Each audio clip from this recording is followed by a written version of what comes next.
2 से 3 हजार घर दिल्ली का तोड़ा है, जहां पे लोग मलबे पर बैठे हैं और लोग यहां तक कि उनके पास खाने का पैसा नहीं है। जिनकी जवान बेटियां हैं, शादी करने की उम्र है, वो ये कह रहे हैं कि हम आत्महत्या कर लेंगे, जिसमें से अभी तक 12 से ज़्यादा लोगों ने आत्महत्या कर लिया है। मोदी जी बोले थे गरीबी हम दूर करेंगे, क्या गरीबों को मार करके गरीबी दूर करेंगे? मैं संजय राज, राष्ट्रीय कोषाध्यक्ष परिसंघ, मैं लास्ट तक लड़ता रहूँगा। हम लोगों ने घेराव भी किया, माननीय प्रधानमंत्री जी का किया, माननीय गृह मंत्री जी का किया, माननीय राष्ट्रपति महोदय जी का किया, लेकिन अभी तक कोई प्रतिक्रिया नहीं है।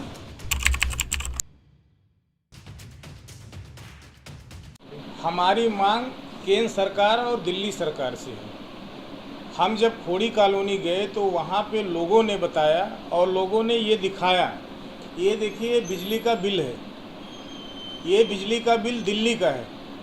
और ये हमने वहाँ सर्वे के बाद माननीय प्रधानमंत्री, माननीय गृह मंत्री और राष्ट्रपति महोदय जी से वहाँ खोड़ी के जनता और खोड़ी के लोगों ने निवेदन किया कि पहले सर्वे किया जाए, इसके बाद हमारा मकान टूटा जाए, क्योंकि बिना सर्वे के गलत मकान तोड़े गए हैं। और दिल्ली सरकार बिल्कुल चुप है। दिल्ली सरकार को भी हम लोगों ने वहाँ पर जा कर के दिल्ली सरकार के मुख्यालय पर ज्ञापन दिया, रिप्रेजेंटेशन दिया, लेकिन अभी भी उनका किसी प्रकार का प्रतिक्रिया नहीं है। हम लोगों ने घेराव भी किया, माननीय प्रधानमंत्री जी का किया, माननीय गृह मंत्री जी का किया, माननीय राष्ट्रपति महोदय जी का किया, लेकिन अभी तक कोई प्रतिक्रिया नहीं है। वहाँ पे लोग भूखे, छोटे बच्चे, जवान बेटियां, बुजुर्ग तिरपाल पे बैठे हुए हैं और उनका न दिल्ली सरकार ले रही है खबर, न केंद्र सरकार, जबकि केंद्र सरकार को लेना चाहिए, क्योंकि केंद्र सरकार को हमने स्पष्ट कहा था, लिख करके वहाँ लोगों ने निवेदन किया था कि तोड़ने से पहले आप सर्वे कर लीजिए और हमें तोड़ने से पहले पुनर्वास की व्यवस्था कर दीजिए। हम आपसे मना नहीं कर रहे हैं कि हमारा घर अगर इनलीगल है, हमने माना कि भूमाफियाओं ने मुझे दिया, हमें उन लोग गरीब थे, मजदूर हैं, पढ़े लिखे नहीं हैं, उनका बिना पढ़ाई लिखाई की वजह से वो गलत ज़मीन खरीद कर बैठे, लेकिन उन्होंने 30 साल की कमाई उस घरों पे लगाया है। बहुत मुश्किल होता है। वहाँ पे ऐसे बुजुर्ग भी रो रहे हैं जिनकी जवान बेटियां हैं, शादी करने की उम्र है, वो ये कह रहे हैं कि हम आत्महत्या कर लेंगे, जिसमें से अभी तक 12 से ज़्यादा लोगों ने आत्महत्या कर लिया है। कैसी सरकार है कि देश में बेटी बचाओ बेटी पढ़ाओ, जहाँ झुग्गी वहीं मकान का नारा था, कहाँ गया मोदी जी का नारा? हमें केंद्र सरकार से सवाल कर रहे हैं और दिल्ली सरकार से, क्योंकि चलो हरियाणा के जो बॉर्डर के अंदर आ रहा था उसको तोड़ दिया, ठीक है, लेकिन 2 से 3 हजार घर दिल्ली का तोड़ा है, जहाँ पे लोग मलबे पर बैठे हैं और लोग यहाँ तक कि उनके पास खाने का पैसा नहीं है और सरकार कोई व्यवस्था नहीं है। रिहैबिलिटेशन के नाम पे 2-3 पीढ़ियों के पहले का कागज हरियाणा वाले से भी मांगा जा रहा है, जबकि वहाँ पे हरियाणा में भी जो लोग रह रहे हैं उनके पास 2 से 3 पीढ़ियों के पहले का कागज नहीं है। वो कहाँ जाएंगे? जितना कागज का फॉर्मेलिटी उन्होंने बोला है, मात्र मुश्किल से 5% लोगों के पास होगा, वो 95% लोग कहाँ जाएंगे?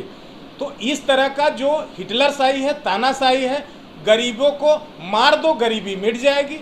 कहे मोदी जी बोले थे गरीबी हम दूर करेंगे, क्या गरीबों को मार करके गरीबी दूर करेंगे?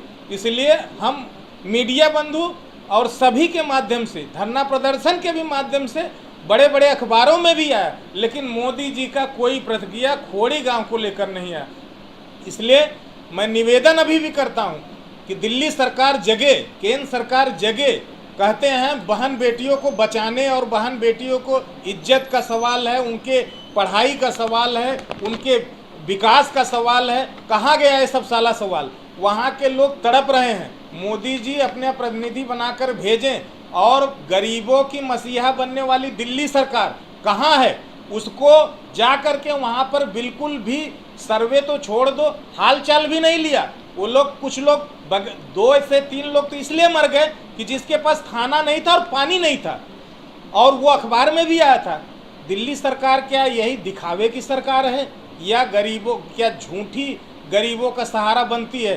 गरीबों का मसीहा बन कहने वाली सरकार कहाँ गई? इसलिए मैं दिल्ली सरकार से भी निवेदन करता हूँ कि वहाँ पर जा कर के जितने भी दिल्ली के साथी हैं उनका रहने की व्यवस्था, पुनर्वास की व्यवस्था, खाने की व्यवस्था, पीने की व्यवस्था। अभी वहाँ पे महिलाएं प्रेग्नेंट हैं, उनकी तबीयत खराब है, उनका कोई दवा देने वाला नहीं है। तो दिल्ली सरकार, केंद्र सरकार से मेरी यही विनती है कि वहाँ पे उनको उचित व्यवस्था कराएं और तुरंत कराएं, क्योंकि लोग मरना शुरू कर दिए हैं। प्रेग्नेंट महिला भी एक मर गई, अपने 9वां महीना चल रहा था उस महिला का, लेकिन दवा और खाना पानी न मिलने की वजह से उसकी मृत्यु हो गई। इसलिए मैं सरकार से यही निवेदन करूंगा, केंद्र सरकार और दिल्ली सरकार सबसे पहले वहाँ के जो गरीब परिवार हैं जिनका गलत तरीके से घर तोड़ा गया है उनको मुआवजा भी मिलना चाहिए, और उनको अगर वहाँ पर घर नहीं देती है तो कहीं भी चाहे उनको ज़मीन की व्यवस्था, चाहे फ्लैट की व्यवस्था करनी चाहिए।